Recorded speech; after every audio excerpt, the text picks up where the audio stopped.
Dobrý den, mé jméno je Pavel Postl a vítám vás u dalšího A-podcastu poradenské skupiny PKF Apogeo. Mým dnešním hostem je promotér, zakladatel a spolumajitel přední evropské organizace Octagon MMA. Mým dnešním hostem je Palo Neruda. Palo, vítej v našem A-podcastu. Ahoj, děkuji za pozvání. Není vůbec za co, jsem moc rád, že jsi přijal pozvání.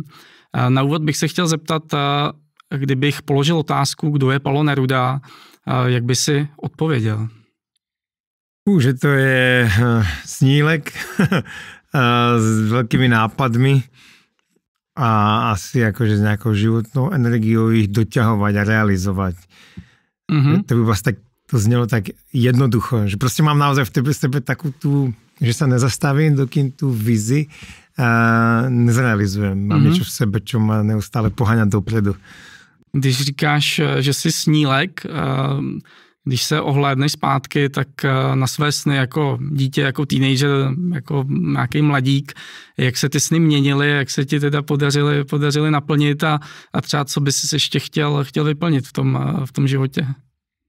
No, musím povedať, že sme asi darili tie sny plniť, že keď vlastne nad tým premýšľam, tak ja som možno doslova snílek, že keď som bol ako dieťa, tak som bol ten typ, čo počas tej výučby v škole bol 80% času niekde inde vo svojej hlave a predstavoval si nejaké iné veci, že som si išiel vlastný film niečoho, čo by som chcel, alebo tak. A moc som nedával vlastne pozor a stále som mal takú hodne živú predstavivosť. Podľa mňa som získal schopnosť si veci predstavovať strašne živo. A keď človek niečo si živo predstavuje a je schopný to vidieť vo svojej hlave už ako skoro reálnu vec, tak vtedy sa niečo v tom našej vnútri zopne a chceme to keby naplniť, tú víziu, aby sa stala reálnou. Takže mne sa to aj v živote tako darilo, že keď som sa napríklad vysnil, že chcem byť fotograf, že raz by som chcel fotiť titulky časopisov a tak ďalej, tak sa mi to podarilo.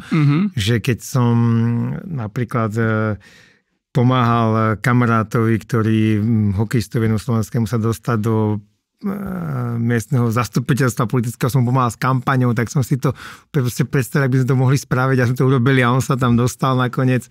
Alebo rôzne veci, že celý život som to tak akože nejak mal. A potom samozrejme prišiel ten veľký sen, že vytvoriť nejakú MMA ako keby show, organizáciu s Ondrom, dali sme to dohromady s Ondrom Novotným a takto to išlo za druhé. No a ešte mám kopec snov, akože väčšinu tých snov sa snažím ako keby zužovať tým, že mi tá hlava tak ide, tak akože ľahko sa mi stane, že sa stratím niekde doľava doprava, že by som chcel tvoriť kadečo, lebo aj človek, ak je ako keby známejší, vie použiť to svoje meno, tvár, ten svoj titul akože promotor Octagonu, tak sa dá kadečo vlastne rozbehnúť s týmto. Ale je to také lákadlo, ktorému sa snažím odolávať, nevždy mi to ide. Aby som držal ten fokus na to podstatné, že na ten svoj core business, a to je ten Octagon a to je to, čo je jednak najväčšia vec a je to aj to, čo má najväčší zmysel a to, čo mám aj najradšej. Ale hovorím, musím si hodne dávať prstoch. Aby si neodbočil niekam. Áno, presne, že aby som aj ten fokus držal stále tam a tú energiu. Je to nejaká taká moja životná asi lekcia, ktorú sa musím naučiť a zvládnuť. Že držať ten fokus, že vždy sa mi to vyplatilo, keď som sa fokusoval na jednu vec.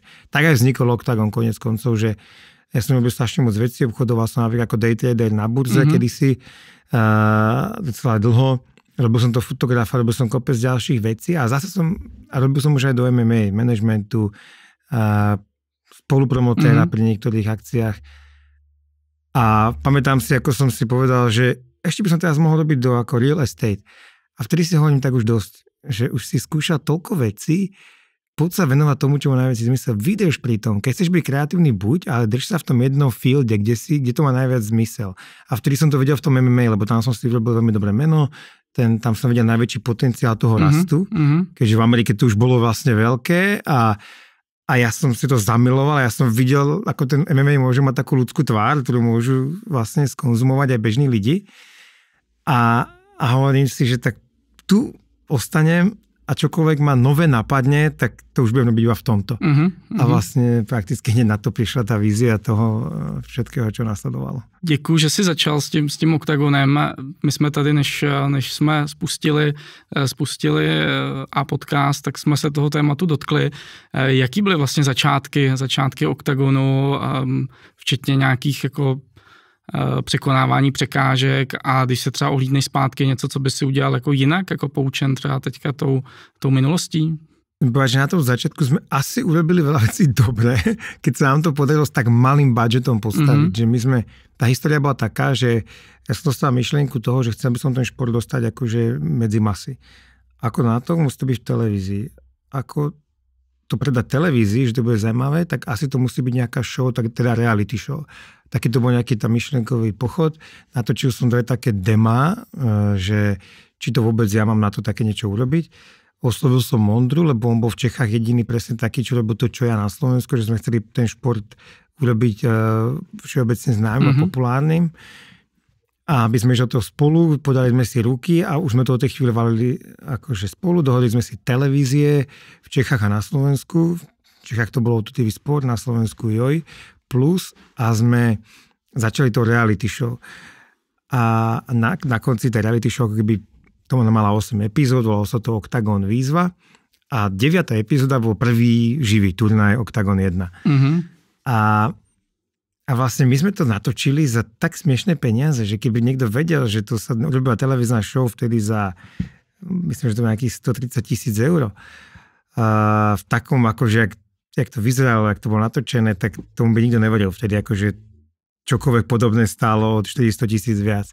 Takže toto bolo pre mňa dobré, že ak sme vlastne boli takí aj neskúsení, že sme neboli úplne z tej branže, sme netočili reality show. Neboli ste svázaní ničím, žiadnymi pravidlami. No. Taký pokazený tým, že čo všetko musí byť na štáb, aký štáb, čo musí byť na place a tak ďalej. Že my sme proste to robili tak, jak sme najlepšie vedeli a sme na každú korunu pozerali v tom budžete. A to bolo podľa mňa, nás donútilo byť hodne ako zodpovedný finančne. Na začiatku ako šetriť, je to taký možno iný prístup, ako majú niekto, kto narejzuje peniaze a sa mu to ľahšie míňa a je ťažké byť zodpovedný, alebo ťažšie, ako keď my sme naozaj použili svoje peniaze a hodko ťažko polepili od partnerov, aby sme to vôbec dali dohromady. A boli sme hrozne ako cost effective podľa mňa v tej dobe. Takže taký to bol nejaký náš začiatok. Nabalovalo sa to, rástlo to, väčšie a väčšie turnaje. OKTAGON 10 bol potom o rok a pol, ak sa nemýlim, už prvý turnaj v O2 aréne, 10 000 ľudí, už to bolo fakt super. A rok na to, 2019 bol zápas století vek Vémola, akože to šialenstvo okolo si asi pamätáme. A tam by som možno urobil to inak, že dlho som všetko ťahal sám, ja s Ondrom, že sme držali strašne moc vecí u seba, to znamená od účtovníctva, grafík, fotení, hiringu nových ľudí, zmluv s dodávateľmi, úplne čo si vlastne človek všetko vymyslí. A mali sa pod sebou nejaký tým ľudí, ale sme príliš veľa vecí držali u seba.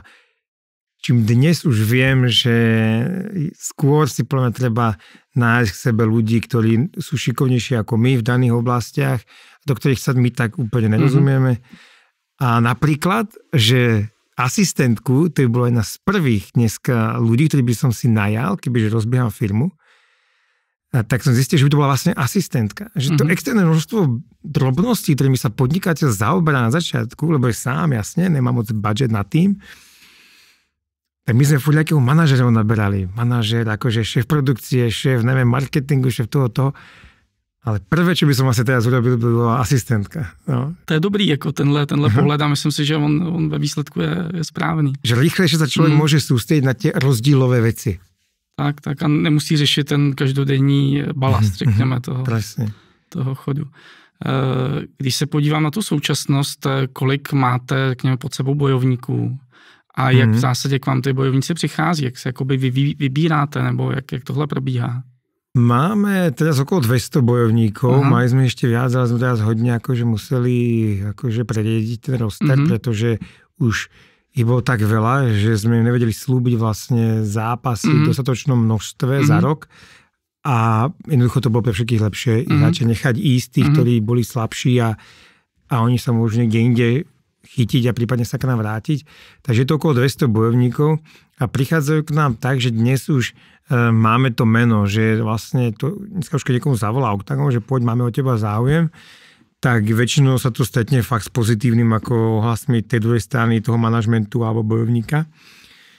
Takže na to je také vlastne, dneska to funguje stále možno trochu predpotopne za mňa, že my máme matchmakera, ktorý kontaktuje niekde cez svoje ďalšie kontakty na WhatsApp alebo na Instagrame aj iných manažerov, má takýto už network a vlastne si vymieňame, keď občas hľadáme niekoho, prosím ťa, hľadám bojovníka v 77.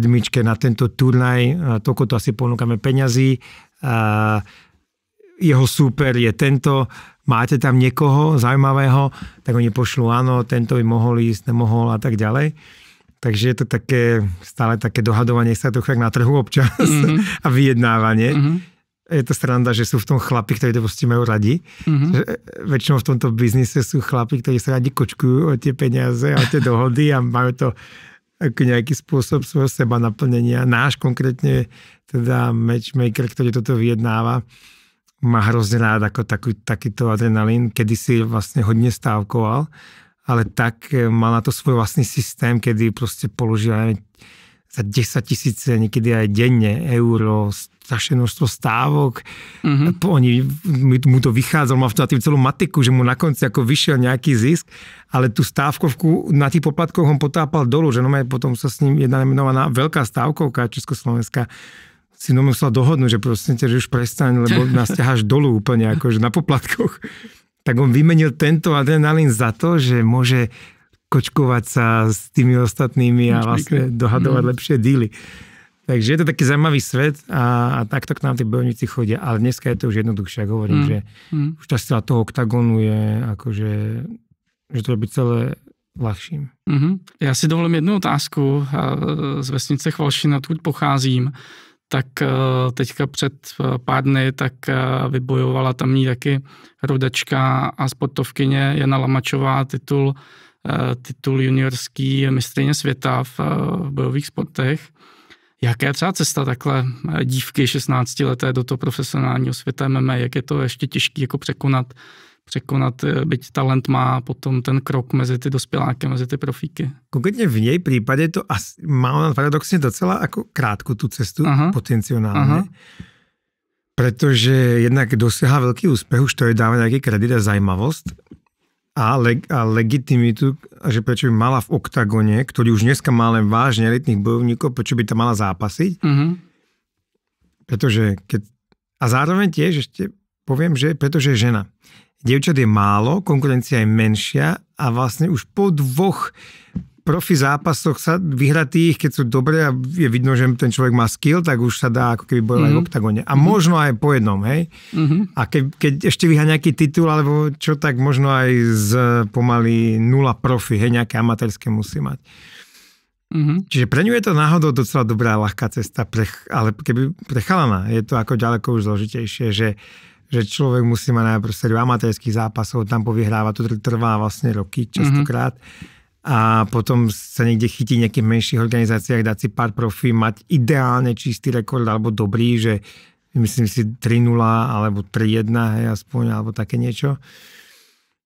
A aby mohol vlastne k nám ísť a už tá konkurencia je každým rokom väčšia, je viac a viac takýchto chlapcov, ktorí sú dobrí a zaujímaví, takže k tomu potom sa pripája ten faktor toho, že musí byť aj trošku zaujímavý, že vie hovoriť na tú kameru, alebo má potenciál byť zaujímavým a zaujať to publikum. Takže dneska je to už naozaj ťažké. Akože ten šport je fakt náročný a nevďačný na toto, že keď si niekto povie, že ja chcem byť profesionálny MMA zápasník, ja chcem byť akože hviezda, tak je to sakra ťažké, fakt. Asi to bude rok od roku těžší. Asi bude, no, že fakt je to profesionalizuje strašně. Vy jste velmi šikovní a aktivní na sociálních sítích. Ty sám máš svůj podcast. Pomáháte se nějak profilovat i těm bojovníkům, aby jako skrze to své jméno, aby to jméno bylo pak taky tahákem, aby přesně se uměli vyjadřovat a byla tam ta symbioza značky Oktagonu a třeba toho jejich jména? Jo, stále vlastne sa snažíme, máme to aj v zmluvách, že by mali akože, že musia promovať seba, turnaj a tak ďalej. Veľa s nimi pracujeme, stále vlastne ako keby motivujeme k tomu, aby dávali nejaký content, alebo natoč sa, pošle nám, my to dáme hore dole, stále sa to vysvetľujeme. Bolo to hodne ťažké na začiatku, lebo to bolo niečo nové, ľudia na to neboli zvyknutí, aj sociálne siete boli relatívne nové, ale vtedy sme mali takú trochu výhodu, že sme boli tak ako keby zaznávaný šport, sme boli tak strašne nízko, že tí chalani si hovorili, tak čo môžem stať, tak proste musím to robiť, musíme to my všetci v tom športe nejakým spôsobom robiť, aby sme ho niekam dostali, že to nejak tak šlo, ale bolo to docela zložité. Dnes by som povedal, že stále ich to musíme ako motivovať, učiť ich a tlačiť na nich stále. Ale je to trošku jednoduchšie, lebo už majú veľa príkladov okolo seba, že veľa bojovníkov z oktagonu to už robí a tí ostatní vidia ten jeho úspech, tak to nejak tak logicky človeku dochádza, že aha, mal by som to robiť aj ja, aj keď mi to možno nechutí. Ale stále je to nejaká práca s nimi. Ale v porovnaní napríklad s futbalom sme v tomto ako o mnoho úspešnejší, že futbalisti utekajú pred novinármi, nechcú im dávať rozhovory a toto je feedback, ktorý máme napríklad od novinárov, že oni nám povedia, že Bože, s vašimi chalami sa tak dobre robí, že to keď my ideme niekde na zápas akože futbalu, tak chytiť nejakého futbalista by nám niečo zaujímavé povedal, že je skoro nemožné, že oni sú zvyknutí pred nimi utekať. No, takže v tomto máme takú výhodu, že sú trošku viac, ako keby tí chalani už naučení to propagovať. Když se díváme na ty turnaje, tak začali jste jako československá organizace, dneska už jste celoevropská a jedna z nejvýznamnějších. Co vás odlišuje od konkurence? V čem jste jiní?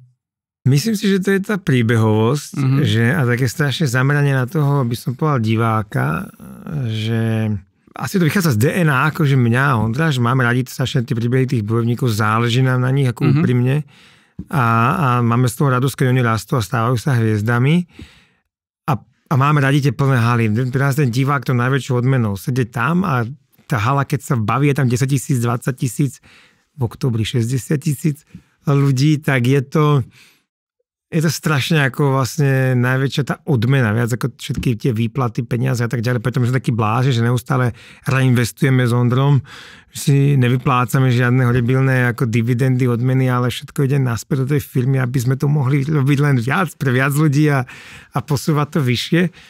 A to si myslím, že je taká tá naša najväčšia, ako keby to, čo nás odlišuje. Je taká silná príbehovosť, že my to vnímame inak, ten príbeh, ako to vnímajú ostatní. Tým, keď ostatní sú hrozne akože fokusovaní na ten šport a predávajú ľuďom tú športovú stránku toho, tak my predávame tú ľudskú.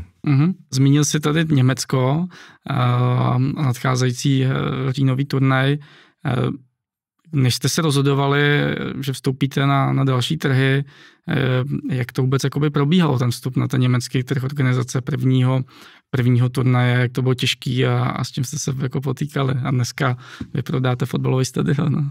Podľa mňa, keby o tom niekto natočil film, tak by bol úplne znel akože neuveriteľne podľa mňa. Že ja som naháňal halu vo Frankfurte.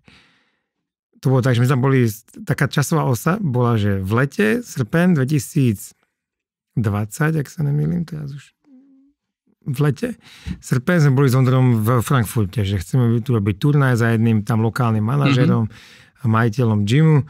A on že jo, toto urobte vo Frankfurte, lebo tu keď uvidíte, verte mi, a to bolo akože úplne mŕtve to Nemecko z pohľadu MMA a popularity.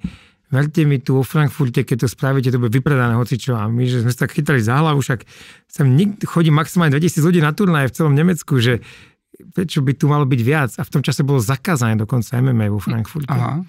Tak sme tak debatovali, že možno hneď vedľa Frankfurtu je také väčšie mesto, teraz nespomínam názov, že spravíme to možno tam, blabla. Na podzim nejaká tá mestská rada povolila MMA, takže zrazu to bolo možné.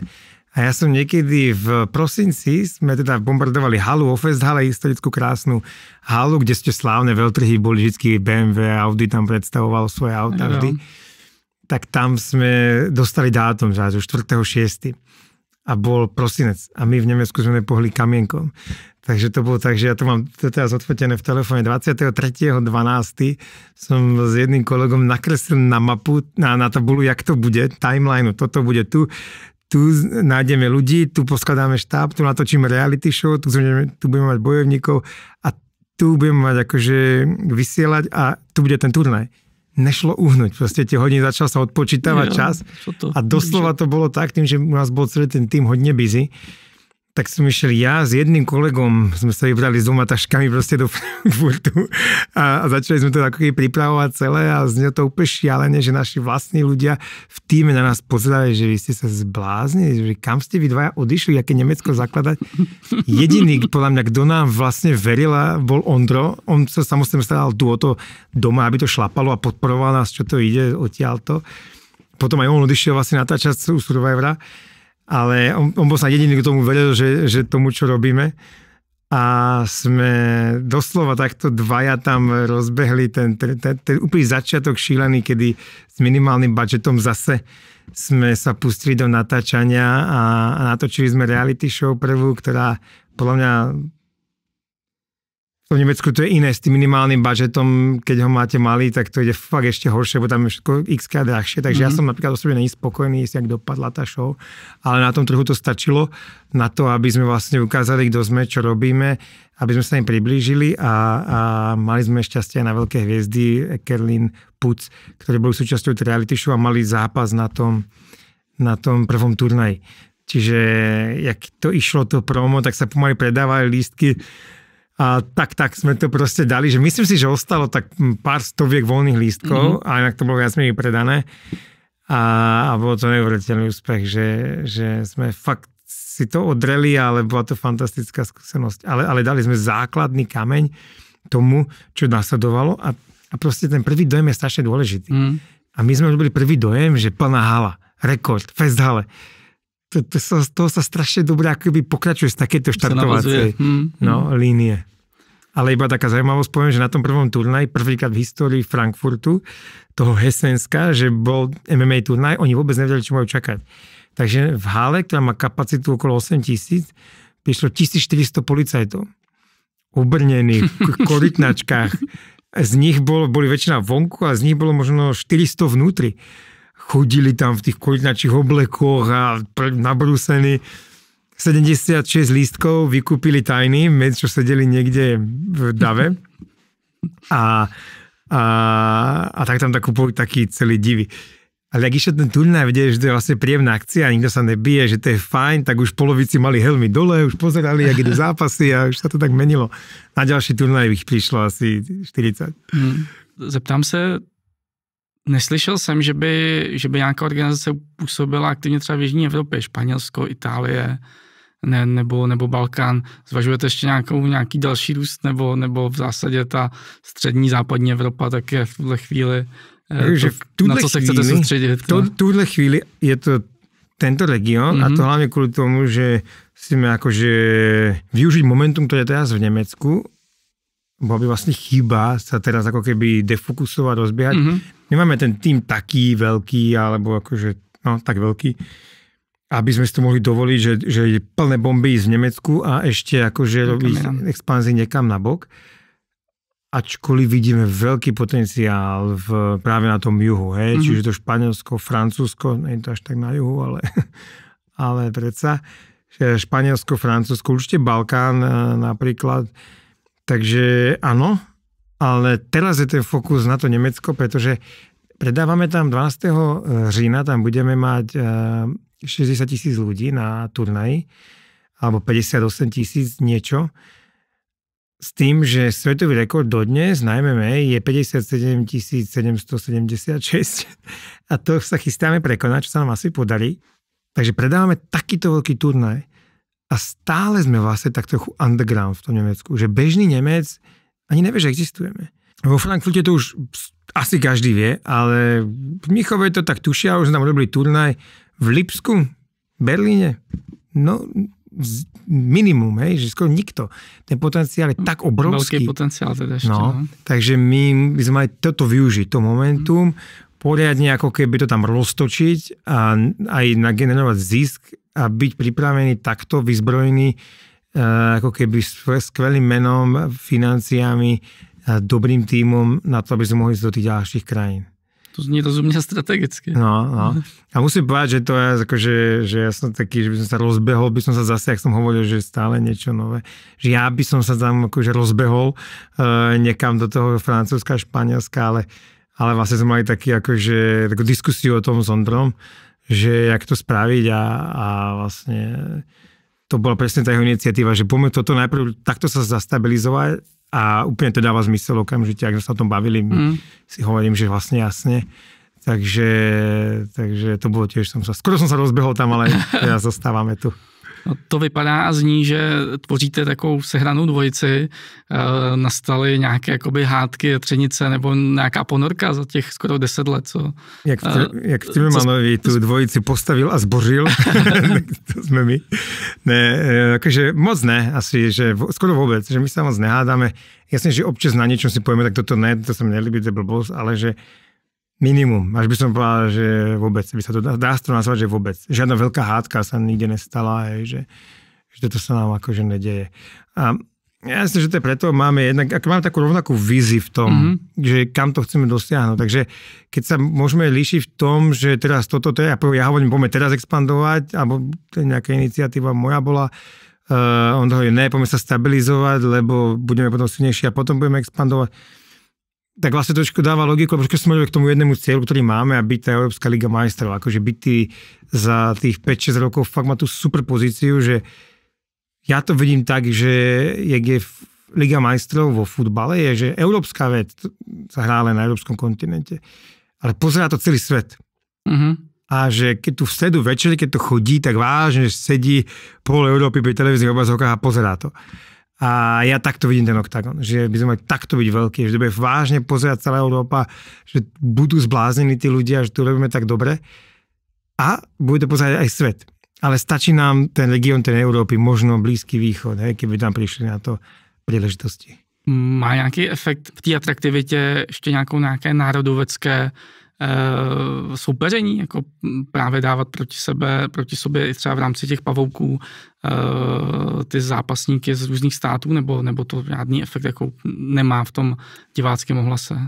Moc ne, že napríklad sme natočili reality show Anglicko versus Írsko, celá to šlapalo, alebo tá výzva bola fantastická a musím povedať, že šlapal ten konflikt medzi tými krajinami. Česko versus Slovensko, jasne, vyberiem si hneď stranu, ale mám pocit, aspoň teraz, že v tej Európe to tak ako keby na teraz aspoň vymizlo. Kebyže robíme Rusko, Ukrajina, asi je to iné. Ale že vymizlo takéto, že by tam bola taká zášť, že iba je to, že čo naopak funguje, je, že dať tých lokálnych borcov, toto je ešte problém, ktorý Európa neprekonala. Že Nemcov zaujímajú nemeckí bojovníci, Čechov českí a aj slovenskí, lebo tak som nejak taká jedna kopa, Angličanov anglicky a keby, že nevieme sa preklenúť cez toto. Že stále ešte ten divák európsky uvažuje v rámci tých svojich hraníc a konzumuje ten obsah, ktorý je mu akože najbližší v rámci tej jeho bubliny. Čo ja, neviem prečo to tak mám, že ja konzumujem akože som taký internacionálnejší možno. A bol by som rád, keby sa nám podarilo toto akože prekonať aspoň do nejakej miery, že by áno, niekde sa nám to darí, že mali sme turnaj myslím, že to bolo v Ostrave, kedy mal zápas Christian Jungwirth a celá hala kričala Jungwirth. Tak hovorím si, kedy sa stalo na území Českej republiky, že celý štadión skanduje meno nejakého Nemca. Hej, že špeciálne po akože histórii, ako má Nemecko, Česko, že? Alebo že Lozen Kejtaj tak strašne populárny u nás. Hej, to sú Černoch, vlastne niekde z Belgicka.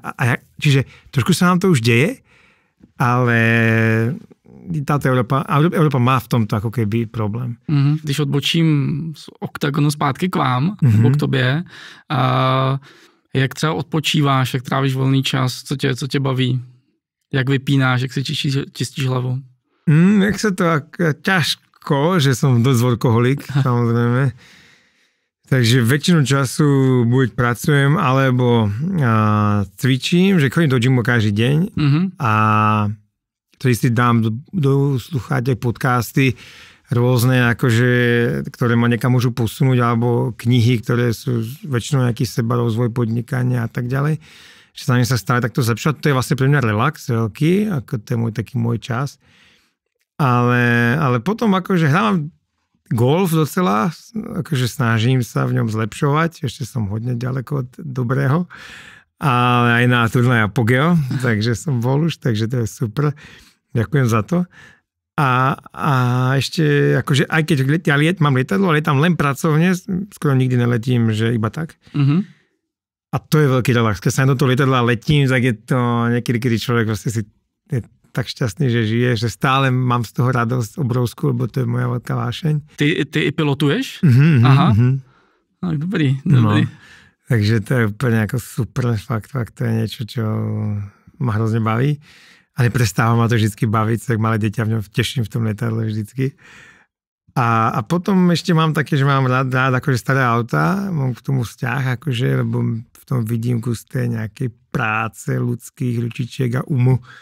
A niekedy sa previesť na nejakom akože starom aute, nejakom veteráne. Ameriky nebo skôr európske, akože Mercedes alebo Porsche. Aha.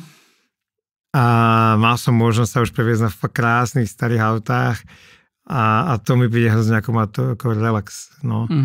Teraz napríklad mám požičané dlhšiu dobu, lebo nemám teda žiadne auto ako svoje.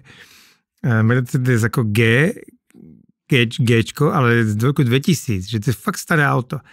A to sa tak dobre jazdí, že ja už na ňom jazdím 2 mesiace a za každým, keď sa dám, prípada mi to najväčšia zábava na svete niekam ísť tým autom, že to sú také veci, kedy niekedy akože viem vypnúť a nám si akože tak vychutnávam. A samozrejme rodina, to je číslo 1, máme malú dceru a to je akože to je ako koľko je dceři?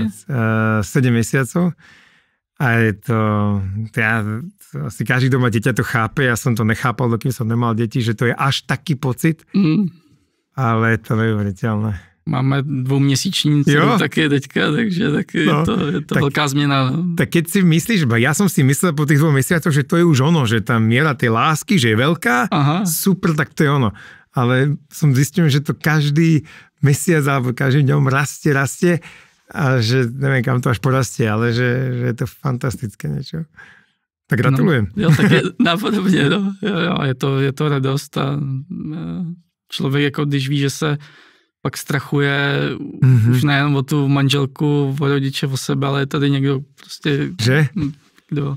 Ja som napríklad, že prestal som jazdiť na motorke. Jazdil som na motorke, to bol môj veľký relax. Cafe racer. Ja som nie taký rýchly vodič, ale taký, že vychutnávam si. Ale prestal som jazdiť na motorke. Hovorím si, to už mi za to nestojí. No. Už ten risk je tam... No, že už tak uvažujem nad tým, no.